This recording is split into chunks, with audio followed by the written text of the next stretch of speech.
Welcome to a journey into the heart of calculus. Today, we are exploring one of the most powerful concepts in human history, the derivative. Represented by the symbol dy dx, the derivative is not just a formula. It is the mathematical language of change. Whether it is the acceleration of a SpaceX rocket, the fluctuation of the stock market, or the cooling of a cup of coffee, the derivative tells us exactly how fast things are moving at any single moment.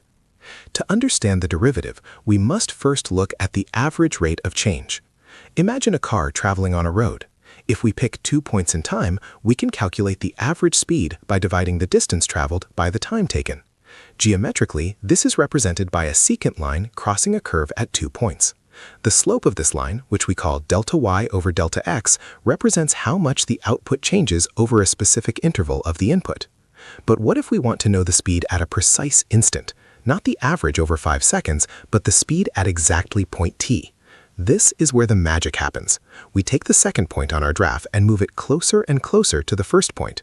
As the distance between them, which we call h or delta x, approaches 0, the secant line transforms.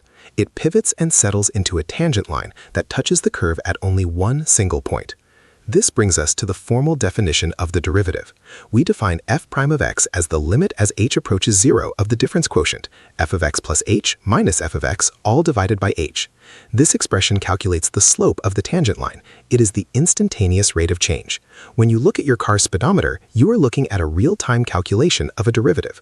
Let's look at a practical application in economics, marginal analysis. Suppose a company like Apple or Tesla is producing units of a product. The total cost function tells them how much they spend. However, the derivative of the cost function, known as marginal cost, tells the manager the cost of producing exactly one more unit. If the marginal cost is lower than the market price, the company should keep producing.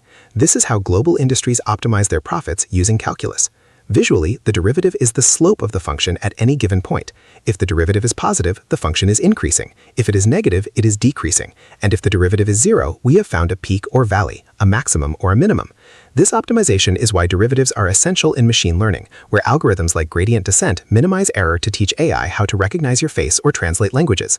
To make things easier, mathematicians discovered rules so we don't always have to use limits. The power rule is the most famous. If you have x to the power of n, the derivative is n times x to the power of n minus 1. These shortcuts allow engineers and scientists to compute complex changes in seconds, driving the technology that defines our modern world. From the curvature of bridges to the orbits of satellites, dy dx is the tool that builds our future. In summary, the derivative captures the marginal change. It is the bridge between the static and the dynamic. By understanding how things change in the smallest possible intervals, we gain the power to predict and control the systems around us. Thank you for joining this exploration of the derivative. Keep looking at the world, not just as it is, but as it is changing. References: Stewart J. 2015, Calculus Early Transcendentals; Chang A.C. and Wainwright K. 2005, Fundamental Methods of Mathematical Economics; Sylvanus P. Thompson, 1910, Calculus 8 Easy.